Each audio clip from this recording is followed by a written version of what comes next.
और समाज में एक अच्छा सा हो ताकि लोगों को अपने ऊपर विश्वास हो कि एक हम फौजी होकर के हम समाज के हम बीमारियों से बच सकते हैं यहाँ पे। सर आप इस जो स्वच्छ भारत कर रहे हमारा मन का भी सफाई है, क्योंकि इससे आपको स्वाभाविक आपके ऊपर एक इफेक्ट पड़ता है कि हम साफ रहेंगे तो हमारा मन भी साफ रहेगा, हम अच्छी तरह से समाज को ये वार्ता दे सकते हैं, और हम सब खुद को साफ रहेंगे तो हमारा मन भी साफ नहीं रखता है वहाँ पे। सर आप लोग कौन सा बटालियन से है और कितने नंबर बटालियन से है? हम लोग 11 बटालियन से हैं। जी 11 बटालियन पथलिया घाट।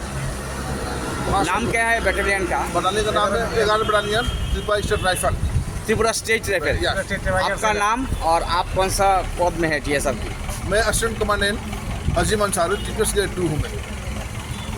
ये कौन सा बाजार में सफाई किया? ये हमने अभी बाजार में विश्रामगंज मार्केट में सफाई किया हमने। Thank you sir. ओके।